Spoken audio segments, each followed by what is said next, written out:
That man put a gun on those people. I took it from him. It's in my waistband, safety on. Drop the weapon! Hands up now! My hands are up. I'm the one who stopped him. Ask anybody here. Dale, they're all saying the same thing. Sir, check the cameras, please. On the ground, now. He's the one that saved us. You see where everyone's pointing? He's right there. Turn around, hands behind your back.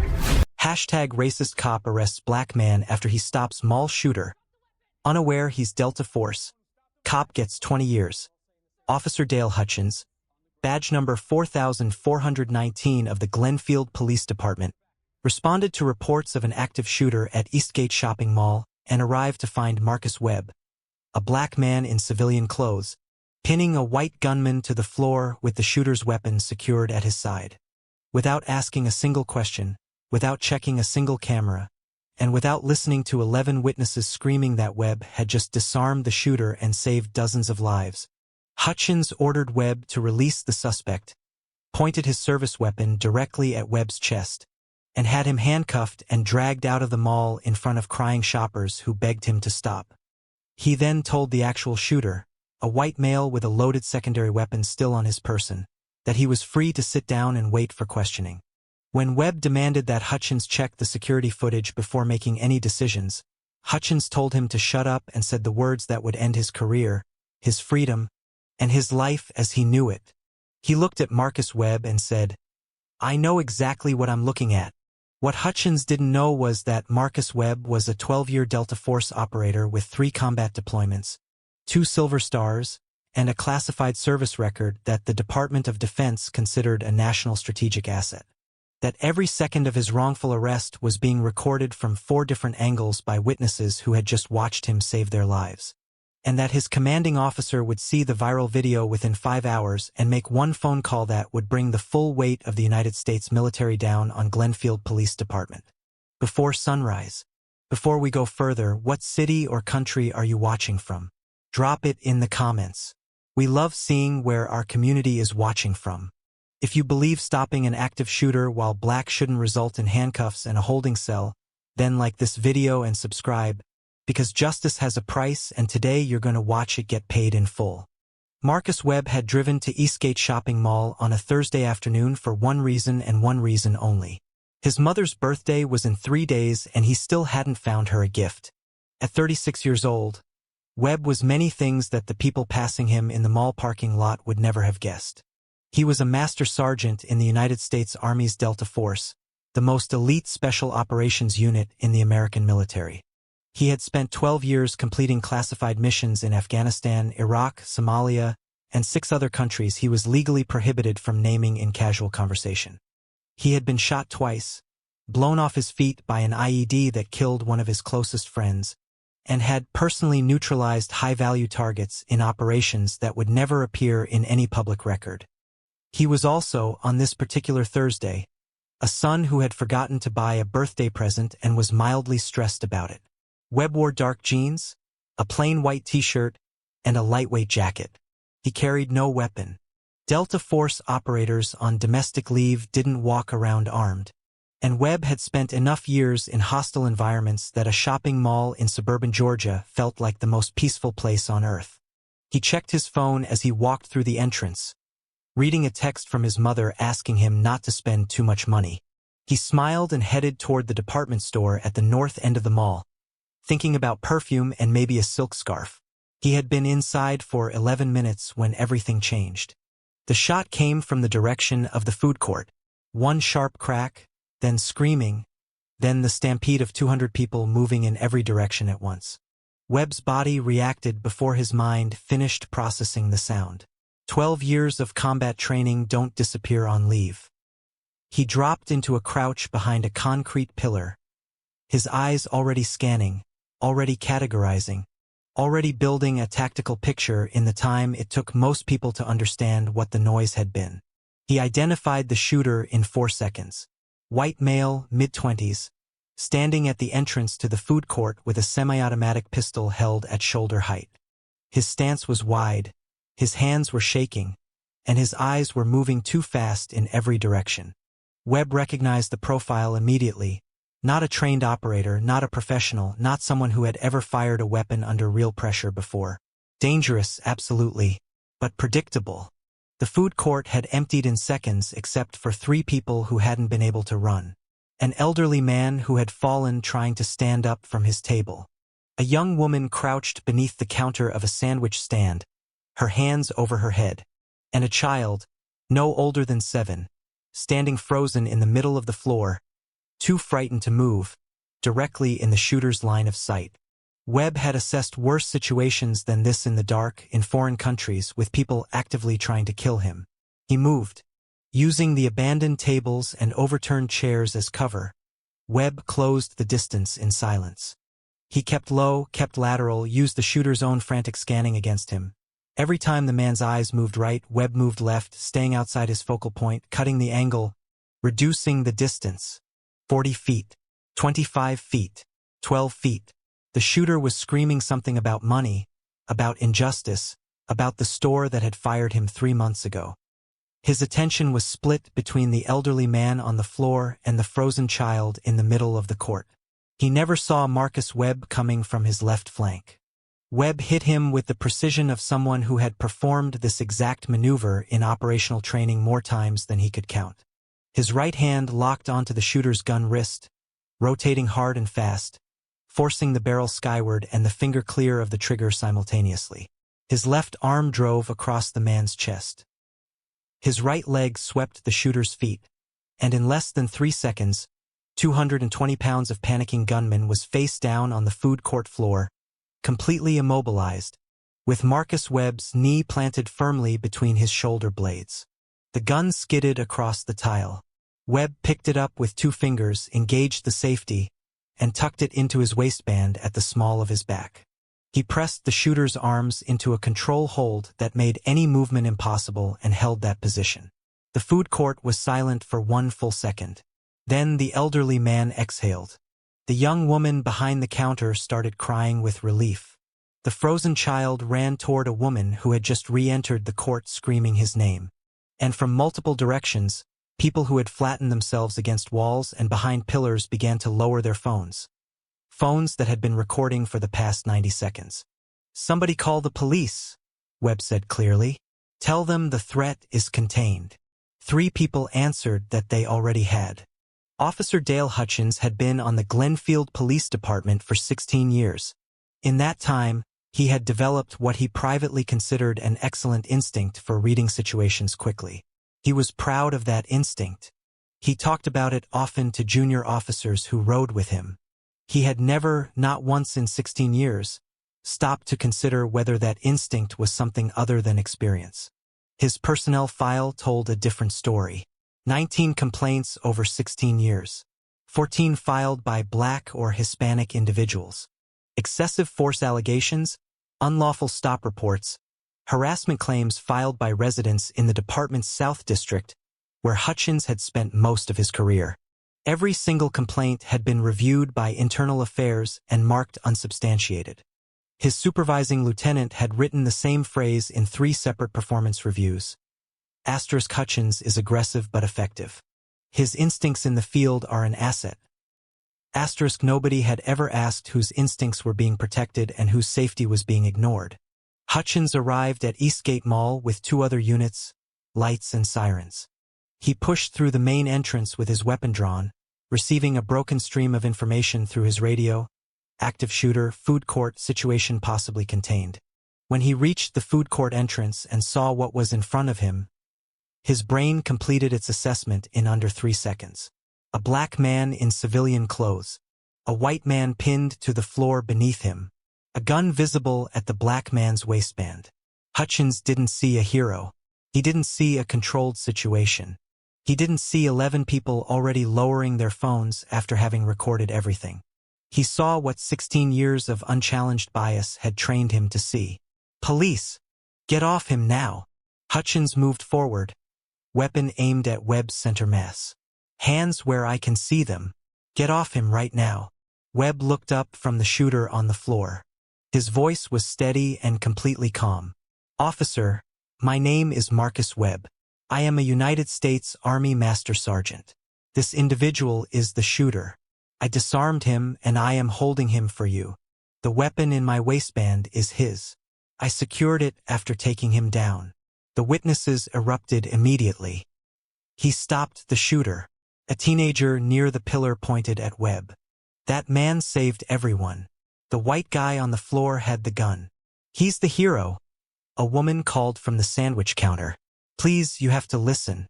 He protected us. The man on the ground is the shooter. A middle-aged man in a sport coat said firmly, stepping forward. I watched the whole thing. This man saved that child's life. Hutchins raised his free hand at the crowd. Everyone back. This doesn't concern you. It concerns all of us. The woman from the counter said. We were all here. Officer Darnell Pierce, Hutchins's junior partner who had arrived 30 seconds behind him, stood near the food court entrance and looked at the faces of the witnesses.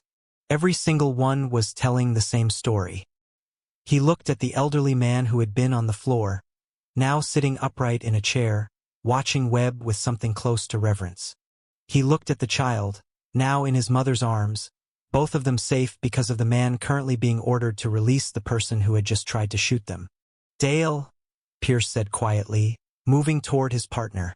They're all saying the same thing. Every one of them. I think we need to. I've got this, Hutchins said flatly, not looking at him. Webb spoke again, his voice still controlled. Officer, there are security cameras covering this entire food court. Before you make any decisions, I'm asking you to review that footage. It will show you everything that happened. I am not a threat. The threat is the man I am currently holding on this floor. Release him, Hutchins ordered. Stand up slowly and put your hands on top of your head. Webb held the position for one more second. He understood what was happening. He had been in enough unpredictable situations to know when logic had stopped being a factor. He released the shooter, stood slowly, and placed both hands on his head.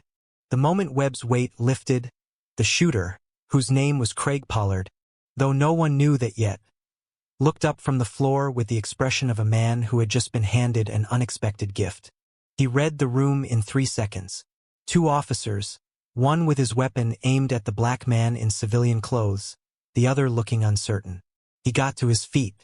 Officers, thank God, Pollard said, his voice breaking with practiced relief. That man attacked me. I don't know what's happening. I was just trying to get lunch. Webb's jaw tightened. That is the shooter. He had the gun. Ask anyone in this room. Every witness spoke at once. The noise was immediate and unanimous. He's lying. That man had the gun. The man in the white shirt saved us. Please, you have to listen to us. Please. Hutchins reached for his handcuffs. Pierce stepped closer. Dale. 11 witnesses, all saying the exact same thing. The security office is right down that corridor. I can pull the footage in 3 minutes. 3 minutes and we know exactly what happened. Hutchins looked at his junior partner with an expression that closed the conversation completely. Officer Pierce, I have been doing this job since you were in middle school. I know what I'm looking at. Stand down. Pierce stood down. He would spend the next several years wishing he hadn't. Hutchins moved to Webb, grabbed his arm, and twisted it behind his back with unnecessary force. Webb didn't resist. He had made the calculation instantly. Resisting a uniformed officer in a public space, as a black man in civilian clothes with a secured weapon on his person, was a decision with only one possible outcome. He went with the handcuffs, held his posture straight, and spoke clearly as Hutchins pushed him toward the exit. I am invoking my right to speak to a supervisor. I am active duty United States military. I am requesting that you review the security footage before removing me from this building. This man is a dangerous criminal and you are about to let him walk free. Hutchins didn't respond. Behind them, Craig Pollard was given a seat by the wall and told not to go anywhere. He nodded cooperatively and watched Marcus Webb get walked out of the mall in handcuffs. Nobody noticed Pollard slide his hand into the pocket of his hoodie, where a second loaded magazine sat untouched. The teenager near the pillar had been recording the entire time. He posted the video before Hutchins's patrol car reached the street. Webb was processed at Glenfield Police Station at 4:17 in the afternoon. They took his phone, his wallet, his jacket, his military identification, and the shooter's secured weapon, logging it as evidence in Webb's possession rather than weapon recovered from suspect. They put him in holding cell number 4 and told him processing would be completed shortly. He asked for his phone call 9 times over the next 4 hours. Each time he was told to wait. Each time the guard moved on without meeting his eyes. At 6:45 in the evening, a detective named Reyes came to his cell with a notepad and the expression of someone already behind on paperwork. He informed Webb he was being charged with aggravated assault and unlawful possession of a firearm. Webb looked at him steadily. There are security cameras in that food court. Have you reviewed them? Reyes shifted his weight. We're gathering evidence. The evidence is on those cameras. Review them before this goes any further. Reyes left without answering. At that same moment, for states away, a colonel whose name appeared on no public roster was forwarded a video by his aide. The video had 2.3 million views and was climbing by the minute. The colonel watched 11 seconds of Marcus Webb being handcuffed while witnesses wept and screamed behind him. He set down his coffee cup very carefully. Get me the Glenfield Police Department's chief of police, he said. Personal number. Right now. The call came into Chief Sandra Okafor's personal cell phone at 7:22 in the evening while she was reviewing budget reports at her desk. The colonel did not raise his voice once during the 4-minute conversation. He didn't need to. By the end of it, Chief Okafor had physically stood up from her chair and was already moving toward the door. Webb was released at 8:05 p.m. He walked out of holding cell 4 with the quiet, controlled bearing of someone who had endured worse conditions in the field and had always walked out the other side. His belongings were returned to him in a plastic bag. His military identification was placed on top. Chief Okafor met him in the corridor. She looked at the red marks on his wrists where the cuffs had been too tight. She looked at the weariness in his face that was not fear but something quieter and heavier than fear. Master Sergeant Webb, she said, Officer Hutchins has been suspended pending full investigation. I am deeply, genuinely sorry for what happened to you today. Webb looked at her for a long moment. Craig Pollard, he said. The man Hutchins released. Where is he? Okafor's expression tightened. We issued a warrant 2 hours ago. We're searching. He had a secondary magazine on his person when your officer let him go, Webb said. I noticed it when I stood up. I told Hutchins. He didn't listen. Okafor closed her eyes briefly. When she opened them, they were harder than before. We'll find him. Find him fast, Webb said. He picked up his belongings, walked down the corridor, and stepped outside into the night air. His phone had 47 missed calls. The video of his arrest had 11 million views. He called his attorney from the parking lot. What happened next unfolded with the precision of a system that had been failing for 16 years and was finally being forced to account for every year of that failure. The mall security footage was reviewed by investigators the following morning. It showed, in complete and unambiguous detail, every second of what Marcus Webb had done and every second of what Craig Pollard had done before him. The footage showed Webb's disarming technique, clinical, precise, exactly zero unnecessary force. It showed him securing the weapon, engaging the safety, holding Pollard immobilized for 3 minutes and 40 seconds while waiting for police. It showed 11 witnesses watching with open relief. And it showed Officer Dale Hutchins walking into the food court, assessing the scene in 3 seconds, and pointing his weapon at the man who had just saved 11 lives. Civil rights attorney Dominique Hargrove filed a federal lawsuit within 72 hours. The complaint ran to 41 pages and sought $22 million in damages. The investigation into Hutchins's personnel file took 3 weeks. What investigators found was not a surprise to anyone who had filed a complaint against him. It was simply the first time anyone had been forced to look at all 19 complaints laid side by side in the same document. The pattern was geometrically obvious. The racial distribution of his use of force incidents was not random. The dismissal of those complaints by Internal Affairs was not coincidental. And the 3 supervising officers who had written aggressive but effective in his performance reviews had, each of them, signed off on at least 2 of those dismissed complaints personally. Craig Pollard was captured 31 hours after his release, attempting a carjacking at a gas station 16 miles from the mall. During the struggle, he fired twice. The carjacking victim was struck once in the forearm. She survived. In his pocket was the secondary magazine Marcus Webb had reported to Hutchins. It was full. That detail appeared in every major news broadcast in the country by the following evening. The phrase he told the officer about the second magazine became the sentence that ended Dale Hutchins's remaining defenses entirely. The criminal trial lasted 3 weeks. The prosecution played the mall security footage in its entirety. They played the body camera footage from Officer Pierce's chest camera, which had captured Hutchins saying, "I know what I'm looking at," 8 seconds after arriving on scene. 8 seconds before he had spoken to a single witness or reviewed a single piece of evidence. They called all 11 witnesses. They called the 7-year-old child's mother, who described watching a stranger put himself between her son and a gunman's barrel. They called Officer Pierce himself, who testified quietly and completely about every request he had made to his partner that afternoon and every request that had been refused. The defense argued instinct. The prosecution argued evidence. The jury deliberated for 9 hours. Guilty on all counts. False arrest. Official misconduct. Criminal negligence resulting in bodily harm. For the carjacking victim's gunshot wound. Directly enabled by Hutchins's decision to release Pollard. Obstruction of justice. At sentencing, the judge looked at Dale Hutchins across the courtroom with the measured expression of someone about to say something that needed to be said without embellishment. You arrived at that food court and made your decision in under 3 seconds. 11 people told you the truth. Your own partner asked you 3 times to verify the facts. The security office was 90 feet away. You had every tool available to determine what had actually happened. You chose not to use any of them because your conclusion was already formed before you asked a single question.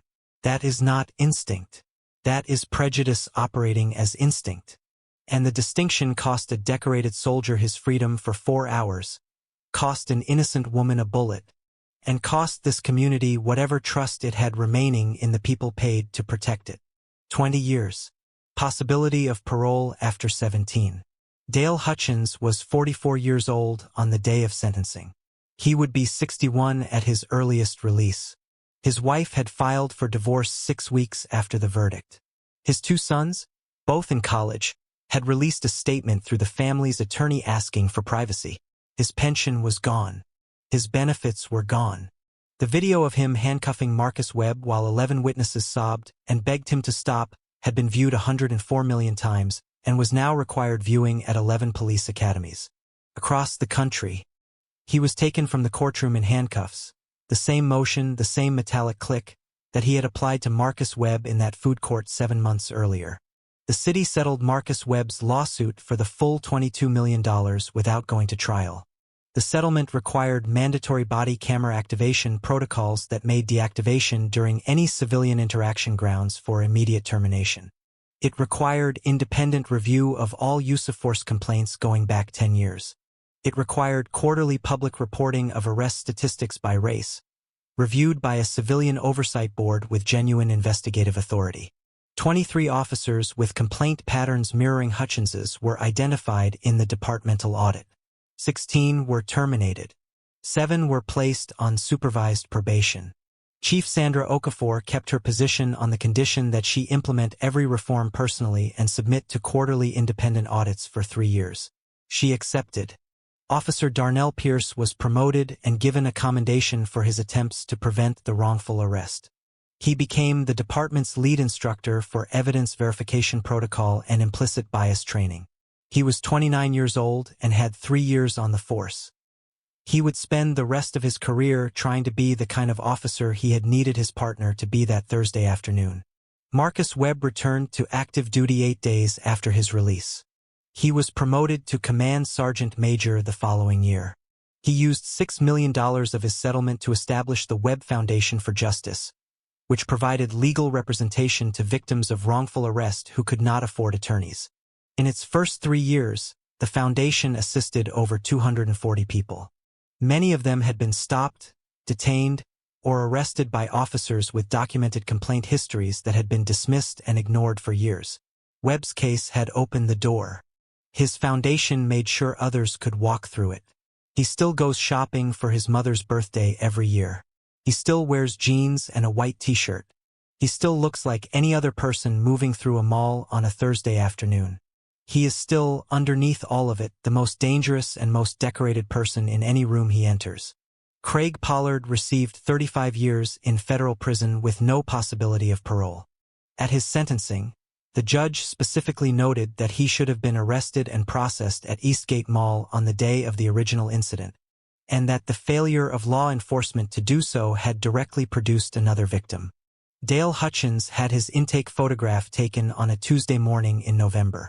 He was assigned to a minimum security facility 3 hours from his hometown. In his first week, 3 other inmates recognized him from the video. He will be there for a long time. The lesson does not require complicated language. A man saved lives. He was arrested for it. The criminal he stopped was released. Another person was shot because of that release. The officer who made those decisions had 19 prior complaints, all dismissed, all ignored, all protected by a system that called his bias an asset until the day it finally, publicly, undeniably cost too much to defend. Justice cost $22 million, 3 departmental restructurings, 16 terminations, and 20 years in a cell. It should not have to cost that much.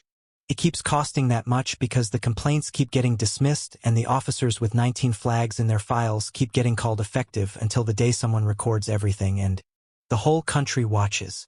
If you believe that stopping a shooter while black should make you a hero and not a suspect, share this story with everyone who needs to understand what systemic bias actually looks like when it runs out of places to hide. What specific reforms would prevent officers from ignoring evidence in the field? Drop your real answer in the comments. And if you believe that justice should not require a viral video and a colonel's phone call to arrive, subscribe. Because we are not done telling these stories until the system stops producing them.